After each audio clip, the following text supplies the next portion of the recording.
pernikahan harus diusahakan. Allah memberikan pernikahan untuk manusia sebelum mereka jatuh di dalam dosa.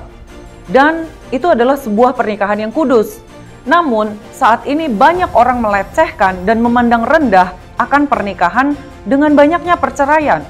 Keputusan untuk tidak bercerai bukan hanya untuk menjaga komitmen dan karena sebagai orang Kristen dilarang bercerai. Jika saudara menilai sebuah pernikahan hanyalah sebuah komitmen karena sudah terlanjur berjanji sampai maut memisahkan, maka Anda punya perspektif yang salah tentang pernikahan. Pernikahan adalah sesuatu yang harus diprioritaskan karena penting menurut pandangan Allah dan harus dikerjakan. Nilai dari sebuah pernikahan adalah sejauh mana saudara mengusahakan pernikahan itu. Allah tidak membenci orang yang bercerai, tapi membenci akibat dari perceraian itu. Akibat dari perceraian adalah tidak terjadinya kesatuan dari suami dan istri, sehingga membuat kuasa Allah tidak berlipat ganda di dalam manusia, dan rancangan Allah yang baik atas umat manusia tidak dapat terlaksana. Kejadian 2 ayat 21-23 katakan, lalu Tuhan Allah membuat manusia itu tidur nyenyak.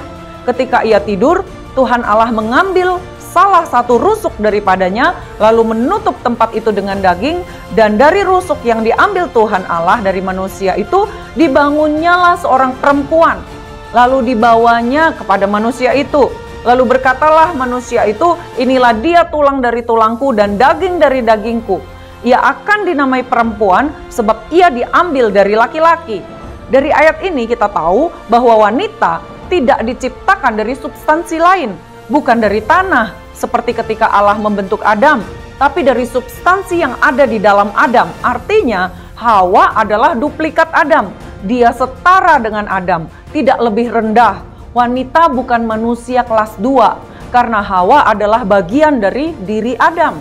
Di Efesus 5 ayat 33 dikatakan, bagaimanapun juga bagi kamu masing-masing berlaku, kasihilah istrimu seperti dirimu sendiri, dan istri hendaknya menghormati suaminya. Maksudnya, suami dan istri harus saling mengasihi dan tidak mementingkan diri sendiri. Bahasa kasih pria adalah ketika ia tahu bahwa pasangannya menghormati dan menghargainya. Sedangkan bahasa kasih wanita adalah perlindungan, pemeliharaan, perhatian, hal-hal yang romantis, dan banyak lagi. Pria dan wanita harus belajar bahasa kasih dari pasangannya masing-masing. Begitulah cara mengusahakan pernikahan.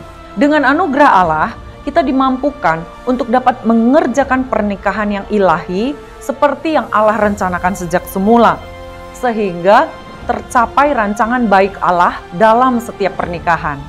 Pahamkan sekarang betapa luar biasanya pernikahan yang Allah ciptakan? God bless every marriage. Bye.